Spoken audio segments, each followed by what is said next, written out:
nhớ sao nó là chị tôi chịu bất cứ nữa,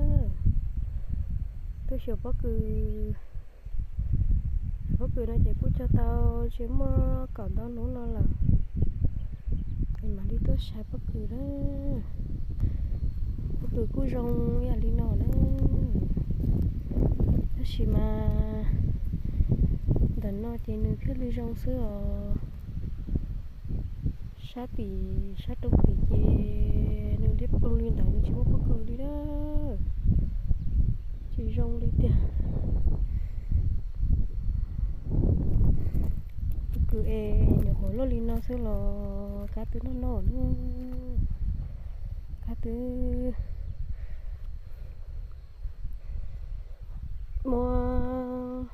nó tái xìa chị cho chúng tao tua thế đó, trong đó nó chị nếu cứ rong lên nó ta chỉ mà từ phá ở chị chơi mà tao tua thì nó chỉ cứ tụt bà tí cho chị nè,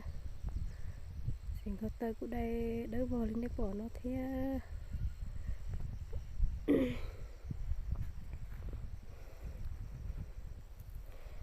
Tôi sao giờ bất cứ nó chị